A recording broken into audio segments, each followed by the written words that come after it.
കുവൈത്തിൽ വ്യാജമദ്യ ദുരന്തം, മരണനിരക്കുയരുന്നു, നിരവധി പേർ ആശുപത്രിയിൽ. വളരെ കർശന മദ്യനിരോധനമുള്ള കുവൈത്തിൽ വ്യാജമദ്യം കഴിച്ച് മലയാളികളടക്കം 10 പേർ മരിച്ചതായി വിവരം.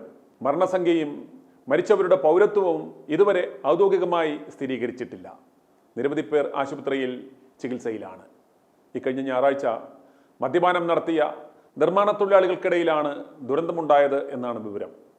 വ്യാജമദ്യം കഴിച്ചവരാണ് അപകടത്തിൽപ്പെട്ടത്. മരിച്ചവരിൽ തമിഴ്നാട് സ്വദേശികളും ഉൾപ്പെടുന്നു എന്നാണ് സൂചന. വ്യാജമദ്യ ദുരന്തത്തെ തുടർന്ന് നിരവധി പേരെയാണ് കുവൈറ്റ് സിറ്റിയിലെ വിവിധ ആശുപത്രികളിൽ പ്രവേശിപ്പിച്ചിരിക്കുന്നത്. അൽ അഹമ്മദി ഗവർണറേറ്റിലെ വിവിധയിടങ്ങളിലാണ് ദുരന്തമുണ്ടായത്. കഴിഞ്ഞ 48 മണിക്കൂറിനുള്ളിലാണ് ഇവരിൽ പലരെയും ആശുപത്രിയിൽ പ്രവേശിപ്പിച്ചിരിക്കുന്നത് എന്നാണ് വിവരം. ഇതുവരെ 10 പേർ മരിച്ചുവെന്ന് അറബ് മാധ്യമങ്ങൾ റിപ്പോർട്ട് ചെയ്യുന്നു. മരിച്ചവരും ഗുരുതരാവസ്ഥയിൽ ആശുപത്രിയിൽ പ്രവേശിപ്പിച്ചിരിക്കുന്നവരിൽ ഏറെയും പ്രവാസികളാണ്. കുവൈത്തിൽ പലയിടങ്ങളിലായി ആളുകൾ കൊഴിഞ്ഞു വീഴുകയായിരുന്നു. തുടർന്ന് ഇവരെ ആശുപത്രികളിൽ എത്തിക്കുകയായിരുന്നു. വിശദമായ അന്വേഷണത്തിനൊടുവിലാണ് വ്യാജമദ്യ ദുരന്തമാണ് ആരോഗ്യ പ്രശ്നങ്ങൾക്കിടയാക്കിയതെന്ന് വെളിവായി. ജലി ബ്ലോക്ക് 4-ൽ ഉണ്ടാക്കിയ മദ്യം ഇവർ വാങ്ങി കഴിക്കുകയായിരുന്നു. ഇത് വിഷമദ്യമായിരുന്നു. പലയിടങ്ങളിലുള്ള ലേബർ ക്യാമ്പുകളിൽ ഉള്ളവരാണ് ദുരന്തത്തിനിരയായത്.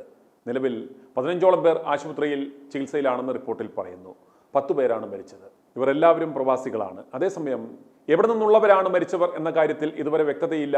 മരിച്ചവരിൽ മലയാളികളും ഉൾപ്പെട്ടിട്ടുണ്ട് എന്നാണ് സൂചന. വ്യാജമദ്യം കഴിച്ച് ആശുപത്രിയിൽ കഴിയുന്ന പലരുടെയും കാഴ്ച നഷ്ടപ്പെട്ടതായാണ് അധികൃതർ വ്യക്തമാക്കുന്നത്. ചിലരുടെ കിഡ്നിക്ക് സാരമായ തകരാറ് സംഭവിച്ചു എന്നും ആരോഗ്യ പ്രവർത്തകർ പറയുന്നു. സംഭവത്തിൽ കുവൈത്ത് ആരോഗ്യ മന്ത്രാലയം അന്വേഷണം ആരംഭിച്ചിട്ടുണ്ട്. മദ്യത്തിൻ്റെ സാമ്പിൾ എടുത്ത് അനലിറ്റിക്കൽ ലാബിലേക്ക് പരിശോധനയ്ക്ക് അയച്ചു. ദുരന്തത്തിന് ഇരയായവരെക്കുറിച്ചുള്ള വിവരങ്ങൾ ഇതുവരെ പുറത്തുവിട്ടിട്ടില്ല. ജലീബ് അൽ ഷുയൂഖ് ബ്ലോക്ക് 4-ൽ നിന്നാണ് പ്രവാസികൾ വ്യാജമദ്യം വാങ്ങിയത്. ഫർവാനിയ, അബ്ബാസിയ എന്നിവിടങ്ങളിലെ ആശുപത്രികളിലാണ് മദ്യവിഷബാധയേറ്റവരെ പ്രവേശിപ്പിച്ചിരിക്കുന്നത്. അഹമ്മദി ഗവർണറേറ്റിൽ നിന്നും നിരവധി പേർ ഗുരുതരാവസ്ഥയിൽ ചികിത്സ തേടിയതായി റിപ്പോർട്ടുകളുണ്ട്. വിഷബാധയേറ്റവരിൽ പലർക്കും കാഴ്ച നഷ്ടപ്പെടുകയും കിഡ്നി തകരാറിലാകുകയും ചെയ്തിട്ടുണ്ട്. മരിച്ചവരുടെ വിവരങ്ങൾ ഔദ്യോഗികമായി പുറത്തുവിട്ടില്ലാത്തതുകൊണ്ട് ഇവർ ഏത് രാജ്യക്കാരാണെന്നത് വ്യക്തമല്ല. എന്നാൽ മരണപ്പെട്ടവരിൽ മലയാളികളും ഉണ്ടെന്ന് അനൗദ്യോഗികമായി സൂചനകളുണ്ട്. കഴിഞ്ഞ ദിവസങ്ങളിൽ കുവൈത്തിലെ വിവിധ പ്രദേശങ്ങളിൽ നടത്തിയ റെയ്ഡുകളിൽ വ്യാജമദ്യ നിർമ്മാതാക്കളെ പോലീസ് അധികൃതർ അറസ്റ്റ് ചെയ്തിരുന്നു. ഇതിന് പിന്നാലെയാണ് ദുരന്തം റിപ്പോർട്ട് ചെയ്യപ്പെട്ടത്. വ്യാജമദ്യത്തിൻ്റെ ഉറവിടം കണ്ടെത്തുവാനും ഇത് വിറ്റവരെ പിടികൂടുവാനുമുള്ള ശ്രമങ്ങൾ ഊർജിതമായി നടന്നു വരികയാണ്.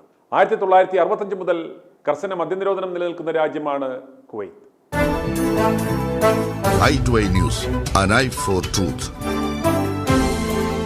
i2i News സബ്സ്ക്രൈബ് ചെയ്തിട്ടില്ലാത്തവർ ഇപ്പോൾ തന്നെ സബ്സ്ക്രൈബ് ചെയ്യുക. നോട്ടിഫിക്കേഷൻ ലഭിക്കുവാൻ ബെൽ ബട്ടണും അമർത്തുക.